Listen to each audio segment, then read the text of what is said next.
Hindi matapos-tapos ang mga kwentong bayan tungkol sa itinuturing na mythical city ng Biringan sa Samar.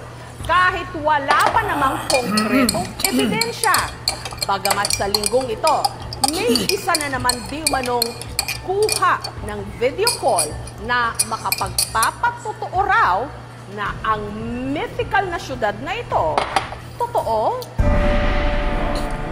Mabanggit pa lang ang salitang Biringan, ang mga taga-Samar, ganito na ang reaksyon. Ba't pagpulsahin niya ako? Pwede ka nang pupudahin yung atlo? Ang Biringan, kami marunong na kung saan.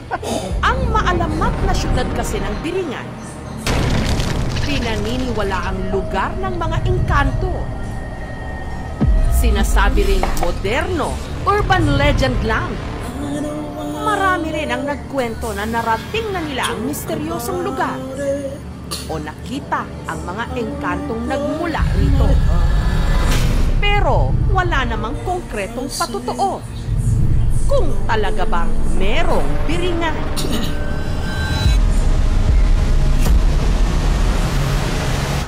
Hanggang sa linggong ito, may nagpadala sa aming programa ng video na di umano malinaw na kuha ng Biringan City. Gandang gabi po. Nakita ko lang po yung nakita ng kaibigan ko from Samar, Biringan City. Litrato muna ang ipinakita, pero meron din daw siyang maipapakita na kuha nito sa video. Pinilabutan po talaga ako doon. Ang nakita ko po doon sa video, marami pong mga building na naglalakihan, tapos marami pong kumikislap ng mga ilaw.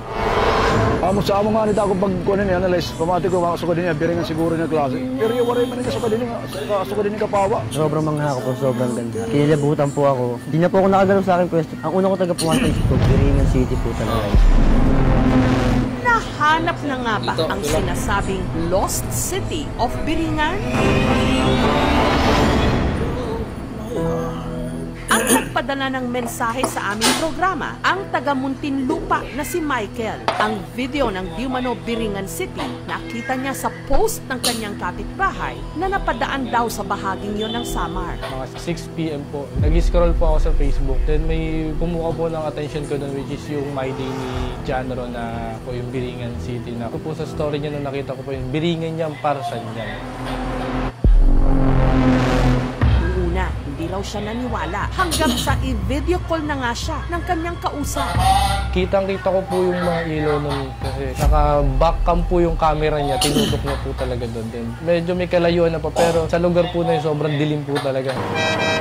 Ang nakakuha ng video ng sinasabing Biringan City, ang pahinante ng truck na si John Rowe. Dapit hapon nito lang Enero. Habang nakasakay daw siya sa kanyang truck sa Roro, may napansin siyang kakaibang liwanag. Nag-travel po kami papuntang Samar Allen. Lagi na po ako nadaan doon. Yung araw na yun, ayun ko lang napansin na meron ganun palang syudad doon. Ang nakuha ng video ni John Rowe ng di umano Biringan, heto. Sa gitna ng dilim, makikitang may kung anong nagliliwanag. Pag-ikot ng barko sa magandang bundok, pinakita po ako sobrang liwanag na syudad na hindi ko po inaasahan at ngayon ko lang po nakita. Hanggang sa izinom niya ang video. At napansing patay sindi ang mga ilaw na parang nagsasayaw. Sobrang ganda po, napatularan din po ako sa nakita ko. Kulay ginto po sa lahat, pataas ng building, para po silang advanced technology. Ang una ko taga-pumunta sa isip ko, Biringan City po talaga yun. Makalipas ang ilang minuto, sa hindi malamang dahilan, ang ilaw ng sinasakyan nilang barko, bigla raw namatay. Pati po yung sa barko, namatay din po. Nag-video call kami ng Mike, bilang namatay yung signal namin. Parang ayaw rin magpakita sa kanya. Pagsapit ng pasado alas 6 ng gabi, si John Rowe muling nag-chat kay Michael para sabihing ang di umano Biringan City muling nagpakita. Sa sobrang excitement po namin, in-screenshot yung video call po namin na nandun po talaga yung pinasabi po nila na Biringan City. Kitang-kita po ng dalawang mata ko. Ang misteryosong mga ilaw tumagal daw ng halos kalahating oras. Walang halong hallucination po, walang balikmata, hindi po ako lang tulog. Basta ako, totoo sa sarili ko, nakakita ko talaga siya. Pero saang bahagi nga ba ito nakuhanan ni John Rowe? Wala po akong pinagtanungan na kahit sino. Tansya ko lang po na nasa Katbalogan na po.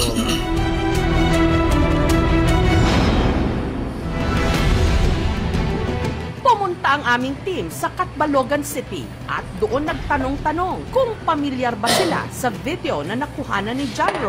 Waray siguro kay di mga permayaan ni. Amo sa amo nga nito ako pag kunin niya, analyze. Pamati ko mga din niya, biringan siguro niya klase. Kukuhan lang namin na istorya nila na may party nga daw na Los City, Didi, party ng Catbalogan. Susunod, maalamad ang mystical island ng Biringan City. Malinaw daw na na-videohan ng isang pahinante ng truck sa Samar. Kulay ginto po sa lahat, tataas ng building. Sobrang ganda po para po silang advanced technology. Kinilabutan po ako. Hindi na po ako nakagalaw sa akin pwesto. Ang una ko taga pumasok sa isip ko, Biringan City po talaga yun. Nakuhanan daw niya sa bahagi ng Catbalogan City. Kaya nag-imbestiga ang aming team. Waray siguro kay di mga permayaan ni. Kukuhan lang namin na istorya nila. May party nga daw na Los City, Didi, party ng Catbalogan. Ang misteryo ng Dimano Lost City of Biringan, bibigyang liwanag na. Hindi naman siya edited. Natural naman yung galaw. Amo sa amo nga nito ako pag kunin niya, analyze. Pamati ko mga din niya, biringan siguro niya klase. Ito na nga ba ang Lost City ng Biringan? Dito lang po yun sa ganon na ganon po. Susunod na. Sa kalagitnaan ng biyahe sa barko sa Samar ng pahinante ng truck na si John Ro. Nito lang Enero, nagulat daw siya nung napansin ang nagliliwanag na parang syudad. Tansya ko lang po na nasa Catbalogan na po kami. Kulay ginto po sa lahat, tataas ng building. Sobrang ganda po para po silang advanced technology. Kinilabutan po ako. Ang una ko taga pumasok sa isip ko, Biringan City po talaga yun. Walang halong hallucination po, walang balikmata. Basta ako, magpapakita lang yun sa gustong pakitaan ng Biringan City.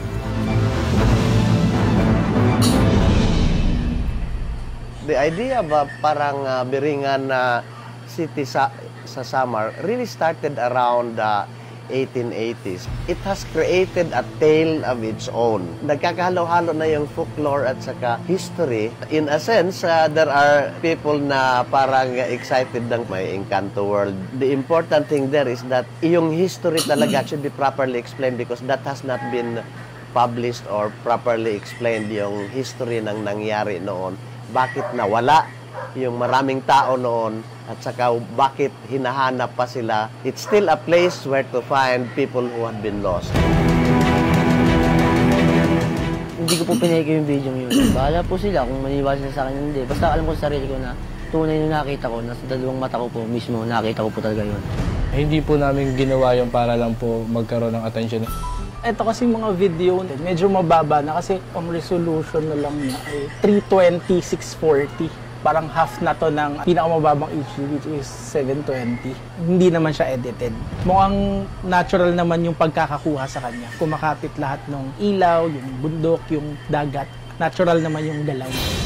Kaya para mag-imbestiga, nagtungo ang aming team pa Catbalogan City kung saan daw na videohan ni John Ro ang sinasabing misteryosong mga ilaw. Amo sa amo nga nito ako pag kunin niya, analyze. Pamati ko mga din niya, biringan siguro niya klase. Pero yung waray man nila din niya kapawa. Kukuhan lang namin na istorya nila na may party nga daw na Los City, Didi, party ng Catbalogan. Pero walang ibang makapagtukoy kung saan ito. Waray siguro kay di mga permayaan ni. Lagi na po ako nadaan doon. Yung araw na yun, ayun ko lang napansin kung merong ganun palang syudad doon. Wala po akong pinagtanungan na kahit sino. Tansya ko lang po na nasa Catbalogan na po kami. Ang tingin ko kasi talaga dito is beachfront to. So may mga hotels, cell sites. Pwede rin merong mga barko na or bangka na may mga ilaw, yate. Isa sa mga possibilities kasi na itong video na to is nakunan sa ibang lugar. Hindi dun sa kung saan natin siya hinahanap. Pero wala ngang makapagturo kung saan sa Catbalogan ang umiilaw na istruktura. At may nakapagsabi sa amin na ang nakuha ng video ni John Ro matatagpuan daw sa bandang Batangas. Kaya nagtungo rin doon ang aming team. Dito lang po yun sa gamay papunta rin. Ganon na ganon po. Eh syempre nakikita po yan, tanawin po yan doon. At heto ang kanilang nakuhanan. Kamukha nga ng na-videohan ni John Ro. pala'y isang petrochemical plant sa barangay Simlong sa Batangas City na nadadaanan din ng mga barko. Sa makatuwid, hindi ito ang Biringan City. Pag taga dito ka sa Batangas, lalo na din sa Libo, isang tingin pa lang, alam na planta. Dito lang po yun sa gawin papantari. Dahil nakasakay na po kasi ako ng barko, kitang-kita po kasi sa laot pagka dumadaan sa tapat po ng pabrika. Meron po ako masasabi kasi may pagkakahagod naman po sa picture. Tsaka sa video na nakuhanan ko. Pero pagkakaalala ko po nun, boundary po ako ng Katbalogan, Samar. Wala naman pong planta ron. Okay na ako. Kung hindi talaga totoo yung Biringan o planta lang talaga ng Batangas pinakita ko. Ang interes ng mga tao sa misteryoso at maalamat na syudad ng Biringan hanggat may ganitong pasulput-sulput pa rin mga kwento kahit hindi naman napapatunayang 100% totoo.